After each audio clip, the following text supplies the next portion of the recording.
Police के पास ऐसी कौन सी चीज नहीं है जिसकी कमी लगती है पुलिस को कि हमारे पास ये चीज होती तो हम अपराधी को पकड़ लेते। 15 अगस्त को जो कुछ भी हुआ वो बड़ा दुर्भाग्यपूर्ण था, नहीं होना चाहिए था। जिस तरीके की धाराएं लगाई गई, पहले 29 लोग थे, फिर 19 को छोड़ दिया गया, 10 को जो है वो जेल भेज दिया गया और बाकायदा ये बोला गया भाई या तो अम्बाड़ा जेल भेजो या गुड़गांव की भोरसी जेल भेजो। ठीक है, वो भोरसी जेल उनको भेज दिया गया, बाद में जमानत होती है। लेकिन जो गैर जमानती धाराएं थी, जो देशद्रोह की धाराएं थी, आखिर वो तुरंत बदल कैसे गई? जब क्या इसका मतलब क्या समझा जाए? क्या वो चीजें प्रेशर में लगाई गई थी? और अगर प्रेशर में लगाई गई थी तो चेंज कैसे होगी? मतलब देश जो है वो कानून से, संविधान से चलता है या फिर नेताओं की मनोपली से चलता है कि भाई जो जिस घर की भाई काका लिखनिया, भाई जो पहले लिख दिया भाई इनके खिलाफ इनको फांसी लटका दो, फिर कहा नहीं इनको तो माफ कर दो जूत मार के। तो मतलब ये जो संविधान कानून, इसका मजाक बना रहे हैं। बिल्कुल, बहुत गंभीर सवाल जो है आपने किया नैन साहब, और ये इस पे चिंतन हर किसी को करना भी चाहिए। बीजेपी ये चाह रही है भाई हरियाणा में जाट समाज जो है उनकी संख्या ज्यादा है वोट प्रतिशत के हिसाब से, कि आप जाट समाज को बार बार पिंच करते रहो, बार बार उकसाते रहो, जो बाकी 35 बिरादरियां हैं वो आपको ऐसे ही आके वोट दे देंगी। क्योंकि कहीं न कहीं ये एक माहौल बन जाता है कि भाई देखो जाट जो है ना, वो अर्चना गुप्ता ने कहा था ना इनके तो पजामे कुर्ते खुंटी के टंगवा दिए, भाई इनका इलाज कर दो, बाकी अपने आप वोट मिल जाएगा। मतलब वो ज्यादा मेहनत करने की बजाय सिर्फ एक जाति पे टारगेट करके बाकी को खुश करना चाहते हैं। मतलब ये टैक्टिक्स चल रही है क्या? अगर आप जाट है तो जाट लिखिए ना, गुप्ता क्यों लिखते हैं? वो तो अपने जो है साफ गोई के लिए जाने जाते हैं। उन्होंने मुंह फट के बिल्कुल कह दिया कि ये क्या तरीका है,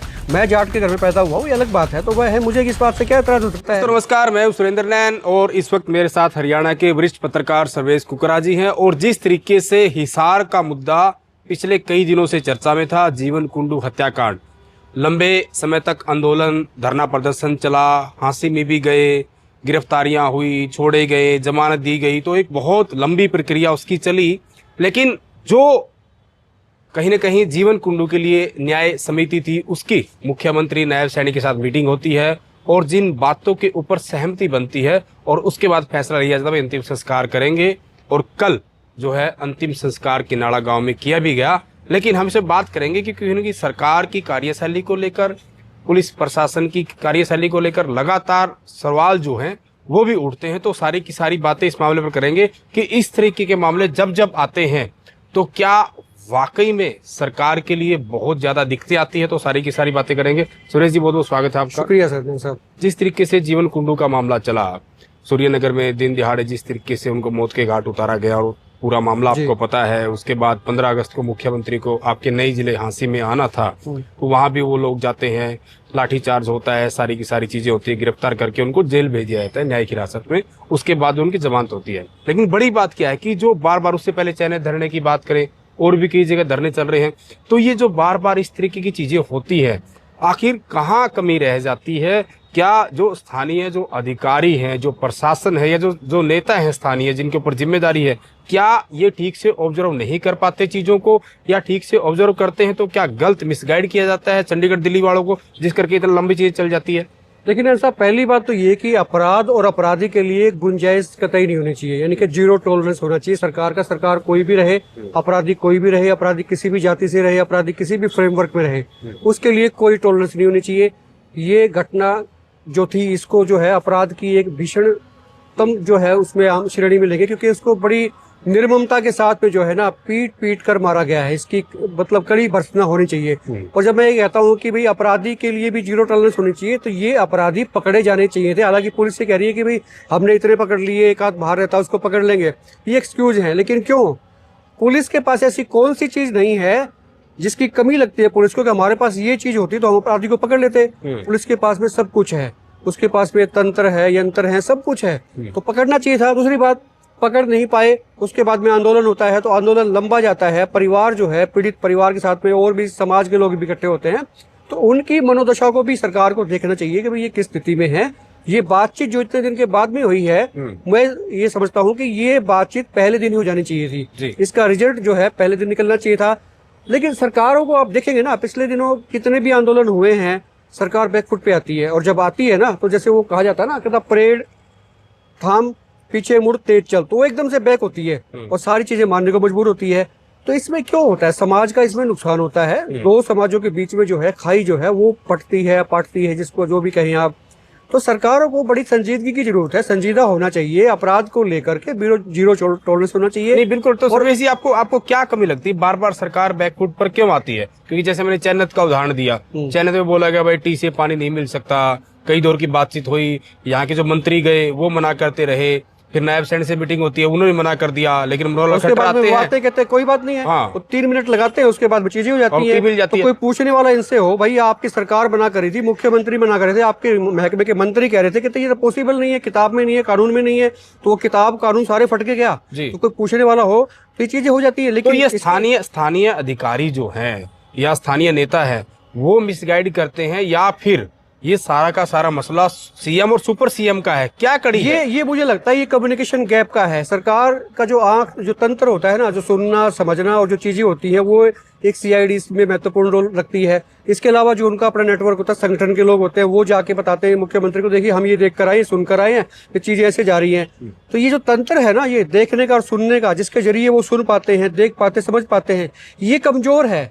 इसको ताकत देने की जरूरत है, इसको रिफाइन करने की जरूरत है, इसको रीडिफाइन करने की जरूरत है। बल्कि कि भाई मुख्यमंत्री नायब सैनिक चीजों पे ध्यान क्यों नहीं देते? भाई चलो एक बार गलती हो जाए, 2 बार हो जाए, क्या उनको ये समझ नहीं आता कि जो आपके आसपास के लोग हैं, जो आपको फीडबैक देते हैं, वो सही से फीडबैक नहीं देते, या फिर पहले वाला जो फीडबैक आता है वो बिल्कुल गलत पाया जाता है, दूसरे वाली बात मान ली जाती है, तो बार बार यानी कि मुंह की खानी पड़ती है। लेकिन चलो होता ना, आदमी गलती से सीखता है, इंसान गलती का पुतला होता है, गलतियां हो जाती हैं। पहले की सरकारों में आंदोलन होते रहे हैं, बहुत बड़े बड़े आंदोलन हुए, नुकसान भी हुआ है, लेकिन गलती सीखता आदमी, तो क्यों नहीं सीख पा रहे? देखिए, मुख्यमंत्री की आपने बात की, मुख्यमंत्री के पास में सर टास्क बहुत होते हैं। उसका सुबह से उठकर लेकर और सोने तक के इतने टास्क होते हैं, उनको खुद नहीं पता होता कि आज हमने कहाँ कहाँ जाना है, कितने प्रोग्राम्स में जाने हैं, कितने लोगों से मिलना है। और नायब सैनिक की जहां तक बात है, वो तो देर रात तक लोगों से मिलते रहे, एक एक व्यक्ति जब उनसे मिलकर चला जाता है उसके बाद में सोते हैं।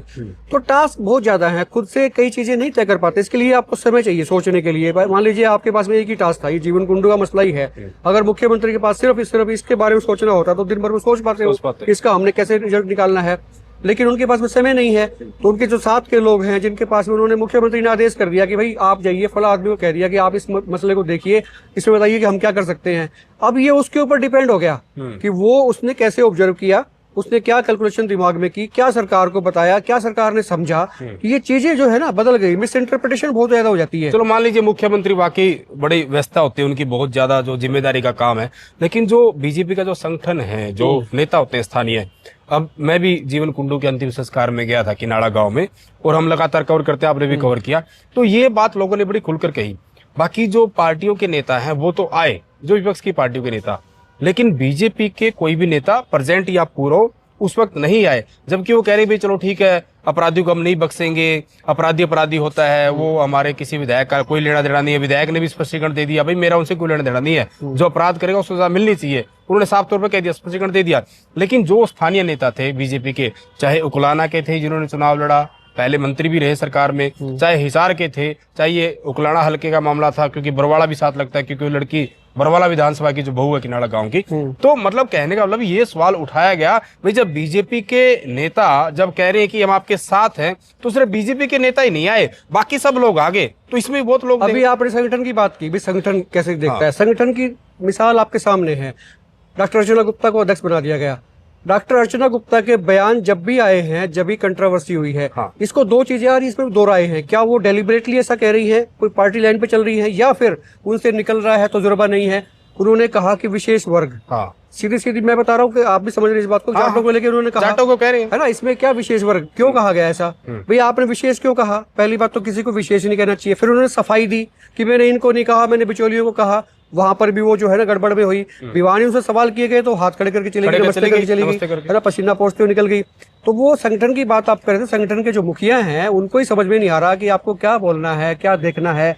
ये कह के तो बच सकते हैं कि देखिए जी मेरी तो पार्टी लाइन थी, पीछे से आदेश आया था कि हमने ये नैरेटिव चलाना है, वो चला रही है तो अलग बात है, और वो नहीं चला रही है तो फिर ये बड़ी गंभीर बात है कि आपके अध्यक्ष को पता ही नहीं है कि क्या करना है। दूसरी बात कि वहां पर बीजेपी के लोग नहीं आए, उसकी देखो कई वजह हो सकती है। हालांकि जो मिलवाने वाले थे, सुरेंद्र पुनिया का नाम उनमें आया था, बाद में पूर्व महामंत्री रहे हैं प्रदेश के, वो मिलवा के लाए थे मुख्यमंत्री से, मध्यस्थता उन्होंने कराई की थी। लेकिन कई बार बीजेपी के लोग हो सकता है कि इससे घबरा भी गए हों कि भाई रिजेंटमेंट हो सकती है, आपने इतने दिन तक जो है ना सुध नहीं ली थी, सुनवाई नहीं थी, ये हो सकता है। दूसरी बात कि आपके अंदर जो है ना भावनाएं नहीं है, ये भी हो सकता है। वजह तो देखिए वो ज्यादा बता पाएंगे भी वजह क्या थी, लेकिन आना चाहिए था। ये हमदर्दी हर किसी को पर दिखानी भी चाहिए, परिवार के प्रति जो है ना उनकी होनी भी चाहिए, क्योंकि जाना सर भी चाहिए। जो बीजेपी की प्रदेश अध्यक्ष जाति विशेष करी, मैं खुल के कह रहा हूँ, जाट समाज, जब जाट समाज के खिलाफ आप खुलकर इतने सारे बयान फिर उनको ये भी कहना पड़ा, कहते मैं जाट, मैं जाट, तो अबे सीधे कह दिया भाई, अबे गुप्ता क्यों कह लिखते दिया, हो? कहता जाट भैया लिखो। आप जाट है तो जाट लिखिए ना, फिर हाँ। गुप्ता क्यों लिखते हैं? वो तो अपने जो है साफ गोई के लिए जाने जाते हैं, उन्होंने मुंह फट के बिल्कुल कह दिया, कहते भाई ये क्या तरीका है, मैं जाट के घर में पैदा हुआ हूँ, ये अलग बात है, तो वह है, मुझे इस बात से क्या एतराज हो सकता है, तो आप जो है वो कहिए। तो ये बात बोल के तो क्या आपने दोनों बयान को आप ही कंट्राडिक्ट करना चाह रही हैं, सफाई दे रही हैं? किसी ने सफाई मांगी तो नहीं है उनसे, वो सफाई अपने बयान की खुद ही देती है। तो क्या बीजेपी ये चाह रही है क्या भाई हरियाणा में जाट समाज जो है उनकी संख्या ज्यादा है वोट प्रतिशत के हिसाब से, कि आप जाट समाज को बार बार पिंच करते रहो, बार बार उकसाते रहो, जो बाकी 35 बिरादरियां हैं वो आपको ऐसे ही आके वोट दे देंगी? क्योंकि कहीं ना कहीं ये एक माहौल बन जाता है कि भाई देखो जाट जो है ना, वो अर्चना गुप्ता ने कहा था ना, इनके तो पजामे कुर्ते खूंटी के टंगवा दिए, भाई इनका इलाज कर दो, बाकी अपने आप वोट मिल जाएगा। मतलब वो ज्यादा मेहनत करने की बजाय सिर्फ एक जाति पे टारगेट करके बाकी को खुश करना चाहते हैं, मतलब ये टैक्टिक्स चल रही है क्या? देखिए बीजेपी हमेशा नैरेटिव सेट करने की एक्सपर्ट रही है, उनको पता है कि भाई कौन इस वक्त जो है ना क्या नैरेटिव छोड़ना है हवा में, वो फ्लो करेगा उसको, फिर वो थर्मामीटर लगा के मापते भी हैं कि भाई हाँ इसका असर क्या आ रहा है, वो देखते हैं क्या उसमें सुधार की गुंजाइश है, सुधार की गुंजाइश होती है तो उसको थोड़ा चेंज करते हैं, नहीं तो फिर उसको वो आगे बढ़ाते हैं। तो देखिए वो बीजेपी बेटर बता सकती है क्या है, लेकिन लगता यही है, लेकिन हो यही रहा है कि भाई वो जो है पोलराइज जो है अभी से करने की शुरुआत इसको कह सकते हैं, क्योंकि ये तो उन्होंने क्लियर नहीं किया कि वो गलती से कह रही है कि या उनका वो मोटिव ही है, बार-बार कहा उन्होंने। बार-बार कहा, तो जब बार-बार चीज कही जाती है तो फिर वो कोई ना कोई गलती चीज़ तो एक बार होती है। गलती एक बार होती है। अच्छा, आखिर में जिस तरीके से 15 अगस्त को जो कुछ भी हुआ वो बड़ा दुर्भाग्यपूर्ण था, नहीं होना चाहिए था। जिस तरीके की धाराएं लगाई गई, पहले 29 लोग थे, फिर 19 को छोड़ दिया गया, 10 को जो है वो जेल भेज दिया गया, और बकायदा ये बोला गया भाई या तो अम्बाड़ा जेल भेजो या गुड़गांव की बोड़सी जेल भेजो। ठीक है, वो बोड़सी जेल उनको भेज दिया गया, बाद में जमानत होती है। लेकिन जो गैर जमानती धाराएं थी, जो देशद्रोह की धाराएं थी, आखिर वो तुरंत बदल कैसे गई? जब क्या इसका मतलब क्या समझा जाए? क्या वो चीजें प्रेशर में लगाई गई थी? और अगर प्रेशर में लगाई गई थी तो चेंज कैसे होगी? मतलब देश जो है वो कानून से, संविधान से चलता है या फिर नेताओं की मनोपली से चलता है कि भाई जो जिस घर की भाई काका लिखनिया, भाई जो पहले लिख दिया भाई इनके खिलाफ इनको फांसी लटका दो, फिर कहा नहीं इनको तो माफ कर दो, दो जूत मार के। तो मतलब ये जो संविधान कानून, इसका मजाक बना रहे हैं। बिल्कुल, बहुत गंभीर सवाल जो है आपने किया नैन साहब, और ये इस पे चिंतन हर किसी को करना भी चाहिए। थोड़ी सी बैक पे जाते हैं। 14 अगस्त से पहले जब ये कहा गया, एक ऐलान किया गया धरना स्थल से, पूर्व विधायक ने कहा कि भाई 15 तारीख को जो है ना संस्कार जो है जीवन कुंडू का हांसी जाके करेंगे, क्योंकि मुख्यमंत्री आ रहे हैं, झंडा फहराएंगे, झंडा फहराने नहीं देंगे। वो भी मैं उसको गलत मानता हूँ कि भाई आपको वो चीजें कोरिलेट, स्वतंत्रता दिवस समारोह की अपनी गरिमा है, सबके लिए उसके लिए देश के बहुत से नौजवानों ने कुर्बानियां दी हैं, उसको हम सेलिब्रेट करते हैं, तो उसको इससे नहीं जोड़ना चाहिए था, पहली बात। लेकिन चलिए वो हो गया, किसी से गलती होगी, दूसरे नेताओं ने भी उसको समर्थन दे दिया कि ठीक है भाई वो भी आगे सड़कों पे आगे, लेकिन वहां पे पथराव होता है, पुलिस की तरफ से पथराव होता है, उसको मैं गलत मानता हूँ कि भाई नहीं, पुलिस का काम खुद से पथराव करना नहीं है, उठा के मारे। हाँ, पुलिस का काम नहीं है कि वो खुद पथराव करे, वो पथराव को रोक सकती है, उसके पास और दूसरे तरीके हैं उनको रोकने के लिए, लेकिन पत्थर का जवाब पत्थर से देना, ये किताबों में अच्छी लगती है कि भाई ईंट का जवाब पत्थर से दिया, लेकिन पुलिस के लिए थोड़ी होता है ये कि पुलिस भी पत्थर फेंक फेंक के मारेगी। अब बात किया आपने, ये मुकदमे दर्ज हुए और फिर जो है एक दिन बाद ही जो है उनकी जमानत हो जाती है। मुकदमा दर्ज होता है, 3 एक्ट इसमें लगते हैं। एक एक्ट तो BNS की धाराएं लगती हैं, जिसमें एक 190 भी है ना, जिसको पहले 307 में कन्वर्ट कहते थे कि भाई ये हत्या प्रयास का मामला है, उसी तरह की धारा है ये। फिर एक मुकदमा उन्होंने किया राष्ट्र को लेके कि भाई ये चीजें उसको बीच में रोकने की कोशिश की गई, और एक जो है सरकारी संपत्ति को नुकसान पहुंचाने के। 3 एक्ट में अलग अलग धाराओं के तहत मुकदमे दर्ज हुए और उनको पेश किया। पुलिस खुद कहती है कि भाई नहीं, इनको 2 ऑप्शन है, अम्बाला या भोंडसी, वहां जेल भेजिए। कोर्ट मानती है, उनको जेल भेज देती है। चलो वो सिक्योरिटी रीजंस रहे होंगे, जो भी रहे होंगे, लेकिन मुख्यमंत्री से जब बातचीत होती है अगले दिन जो है जमानत हो जाती है।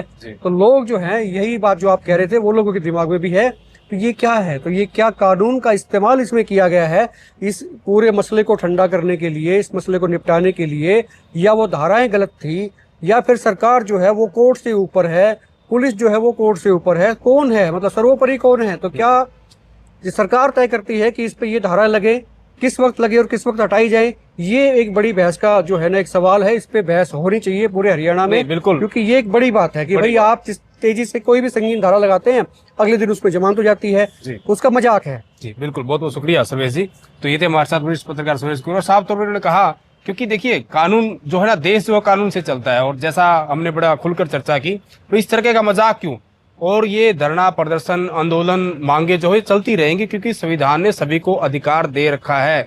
आप शांतिपूर्ण तरीके से अपने अधिकारों के लिए, उनकी मांग के लिए प्रदर्शन धरने कर सकते हैं। लेकिन जिस तरीके से सरकार बार बार बैकफुट पर आ रही है, ऐसे बहुत सारे उदाहरण है। क्योंकि सरकार देखिए, ऐसा तो है नहीं कि पहली बार सरकार बनी हो, हरियाणा में और देश में तीसरी बार बीजेपी की सरकार है। इनको हम नौसिखिया भी नहीं कह सकते। तो बहुत सारा जो अधिकारी तो वही होते हैं। तो कहीं ना कहीं क्या जानबूझकर मिसगाइड किया जाता है, क्योंकि बीजेपी के ही नेताओं ने बहुत बार ये कहा, जब कोई भी मामले लंबे चले हों और जब निपट गए हों, कि भाई हमें गुमराह किया गया, हमें ठीक से नहीं बताया गया था। पहले ठीक से क्यों नहीं बताया गया, और जिन लोगों ने गलत बताया था तो उनके खिलाफ कोई कार्रवाई की क्या? तो क्या कानून का जो है वो मजाक बना रखा है? तो वाकई ये चिंता का विषय है। और इस पूरे मामले को लेकर आपका क्या कहना है, खुलकर कमेंट करें और वीडियो को दबाकर शेयर करें।